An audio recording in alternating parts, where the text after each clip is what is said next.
Subscribe करिए हमारे YouTube channel infotech रिया को तथा ऐसे ही लेटेस्ट वीडियो के लिए इस बेल आइकन को दबाएं। इस वीडियो का पहला क्वेश्चन है, बंद परिपथ में वोल्टता एवं धारा का अनुपात होता है।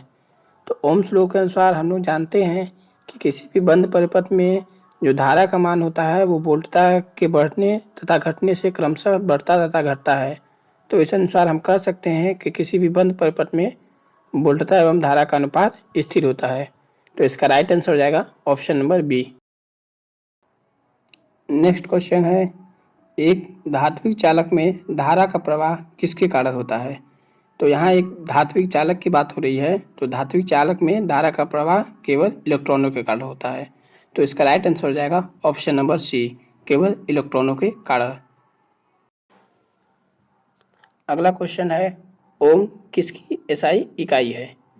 तो धारिता की इकाई फैराड होती है, प्रेरकत्व की इकाई हेनरी होती है, प्रतिरोध की इकाई ओम होती है तथा चालकता की इकाई महो या सीमेंस होती है। तो इसी प्रकार प्रतिरोध की इकाई हो जाएगी ओम। तो इसका राइट आंसर हो जाएगा ओम किसकी इकाई है, तो प्रतिरोध की इकाई है। तो राइट आंसर हो जाएगा ऑप्शन नंबर सी, प्रतिरोध की। अगला क्वेश्चन है, एक चालक गोले के भीतर विद्युत क्षेत्र की तीव्रता कैसी होती है। तो यहाँ बात हो रही है एक चालक गोले के भीतर की। तो एक चालक गोले के भीतर विद्युत क्षेत्र की तीव्रता हमेशा शून्य होती है। तो इसका राइट आंसर हो जाएगा ऑप्शन नंबर ए, शून्य। अगला क्वेश्चन है, स्थैतिक बिजली किससे उत्पन्न होती है। तो स्थैतिक बिजली घर्षण से, प्रेरण से, दोनों से उत्पन्न होती है। तो इसके अनुसार इसका ऑप्शन हो जाएगा ऑप्शन नंबर डी, प्रेरण और घर्षण दोनों से। अगला क्वेश्चन है, पायलट वायर तार का सामान्य प्रतिरोध क्या है। तो पायलट वायर तार का सामान्य प्रतिरोध 500 ओम से कम होता है। तो इसका राइट आंसर हो जाएगा ऑप्शन नंबर सी, 500 ओम से कम। अगला क्वेश्चन है, उच्च वोल्टता के परिपथ का इंसुलेशन प्रतिरोध कितना होता है। तो यहाँ उच्च वोल्टता के परिपथ का इंसुलेशन प्रतिरोध की बात हो रही है। तो इसका राइट आंसर हो जाएगा option number C, 1000 mega ohm. 1 mega ohm बराबर 10⁻6 ओम होता है। तो इसका राइट आंसर हो जाएगा option number C, 1000 mega ohm. अगला क्वेश्चन है, मानव शरीर का प्रतिरोध कितना होता है। तो मानव शरीर का प्रतिरोध 1000 ओम के लगभग होता है। तो इसका राइट आंसर हो जाएगा ऑप्शन नंबर बी, 1000 ओम। अगला क्वेश्चन है, विद्युत दाब के रूप में किसका प्रयोग किया जाता है। तो विद्युत दाब के रूप में वोल्टेज का प्रयोग किया जाता है। तो इसका राइट आंसर हो जाएगा ऑप्शन नंबर ए, वोल्टेज। अगला क्वेश्चन है, एक आवेशित कण के कार्य करने की क्षमता को क्या कहते हैं। तो एक आवेशित कण के कार्य करने की क्षमता को विद्युत विभव ऊर्जा कहते हैं, अर्थात इलेक्ट्रिकल पोटेंशियल एनर्जी कहते हैं। तो इस अनुसार इसका ऑप्शन हो जाएगा ऑप्शन नंबर डी, विद्युत विभव ऊर्जा। अगला क्वेश्चन है, यदि दो आवेशित निकायों में क्या एक समान हो तो उसमें कोई विद्युत धारा का प्रवाह नहीं होता है। तो हम जानते हैं कि दो वस्तुओं में ताप का प्रवाह होने के लिए दोनों वस्तुओं के तापों में अंतर होना चाहिए। इसी तरह दो आवेशित निकायों में धारा का प्रवाह होने के लिए उसके बीच विभव का अंतर होना चाहिए। तो इसका राइट आंसर हो जाएगा ऑप्शन नंबर बी, विभव। अगला क्वेश्चन है, बेसिक एसआई यूनिटों की संख्या कितनी है। तो इसका आंसर लगभग सभी को पता ही होगा कि इसका आंसर हो जाएगा ऑप्शन नंबर बी, अर्थात 7। बेसिक एसआई यूनिटों की संख्या 7 है, ऑप्शन नंबर बी। अगला क्वेश्चन है, एक चालक में आवेश मौजूद है, इस आवेश को हटाने के लिए सबसे उपयुक्त तरीका क्या है। तो हम जानते ही हैं कि किसी भी चालक में आवेश को हटाने के लिए उसको ग्राउंड कर दिया जाता है। तो इसका राइट आंसर हो जाएगा ऑप्शन नंबर बी, कंडक्टर को ग्राउंड करके। अगला क्वेश्चन है, कूलाम का नियम लगभग किसके समतुल्य है। तो कूलाम का नियम न्यूटन के गुरुत्वाकर्षण नियम के समतुल्य है। तो इसका राइट आंसर हो जाएगा ऑप्शन नंबर डी, न्यूटन के गुरुत्वाकर्षण नियम के समतुल्य। अगला क्वेश्चन है, आवेशित कण के कारण बलों की रेखाएं कैसी होती हैं। तो आवेशित कण के कारण बलों की रेखाएं हमेशा वक्र होती हैं। तो इसका राइट आंसर हो जाएगा ऑप्शन नंबर बी, हमेशा वक्र। अगला क्वेश्चन है, स्थिर परमाणु का आवेश क्या होगा? तो यहाँ बात हो रही है एक स्थिर परमाणु की। तो स्थिर परमाणु पर कोई भी आवेश नहीं होता है। तो इसका राइट आंसर हो जाएगा ऑप्शन नंबर ए, आवेश रहित।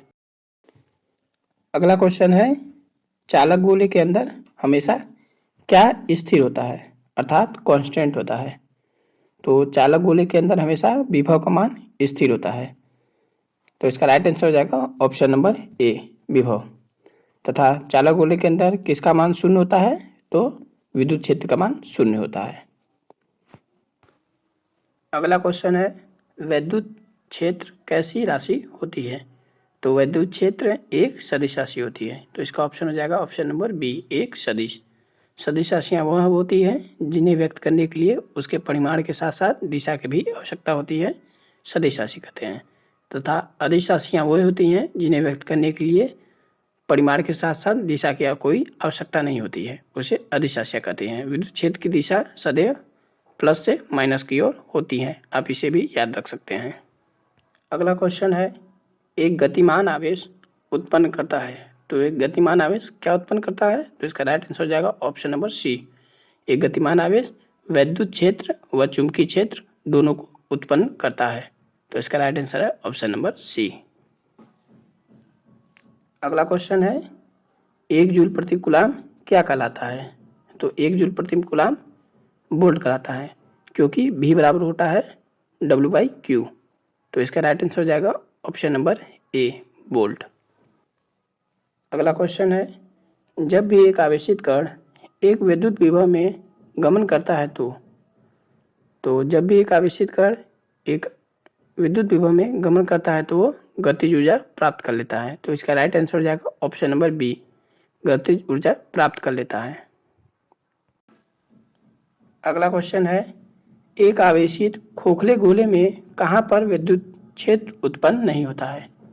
तो इसका भी आंसर आप लोगों को पता ही होगा कि एक आवेशित खोखले गोले में आंतरिक बिंदु पर या गोले के अंदर विद्युत क्षेत्र उत्पन्न नहीं होता है, अर्थात विद्युत क्षेत्र का मान शून्य होता है। अगला क्वेश्चन है, इलेक्ट्रॉन वोल्ट किसकी इकाई है? तो इसका राइट आंसर हो जाएगा इलेक्ट्रॉन वोल्ट ऊर्जा की इकाई है, अर्थात इसका ऑप्शन नंबर हो जाएगा सी। इलेक्ट्रॉन वोल्ट यह गतिज ऊर्जा की वह मात्रा होती है जो इलेक्ट्रॉन द्वारा निर्वात में एक वोल्ट विभवांतर को पार करने पर प्राप्त की जाती है। अगला क्वेश्चन है, kWh अर्थात 1 किलोवाट घंटा की ऊर्जा किसके बराबर होती है? तो हम जानते हैं कि 1 किलोवाट घंटा 3.6 × 10⁶ जूल के बराबर होती है, पर ऑप्शन में ऐसा कुछ दिया नहीं है, तो इसको हम लोग 4.2 से डिवाइड करके कैलोरी में बदलेंगे तो इसका आंसर लगभग 860 किलो कैलोरी के आसपास आ जाएगा। तो इसका राइट आंसर होगा option number B, 860 kilo calorie. अगला क्वेश्चन तथा वीडियो का ये लास्ट क्वेश्चन है, एक अंतर्राष्ट्रीय ओम निम्न में से किसके बराबर होता है? तो दोस्तों ये क्वेश्चन आपको एकदम नया लगता होगा, तो इसका राइट आंसर मैं आपको बता देता हूँ। इसका राइट आंसर हो जाएगा ऑप्शन नंबर ए, 1.00049 निरपेक्ष ओम। अगर आप इस वीडियो का PDF फाइल डाउनलोड करना चाहते हैं तो डिस्क्रिप्शन में जाके टेलीग्राम लिंक पर क्लिक करके आप वहां से PDF फाइल डाउनलोड कर सकते हैं। तो ये पूरा वीडियो देखने के लिए आपका धन्यवाद।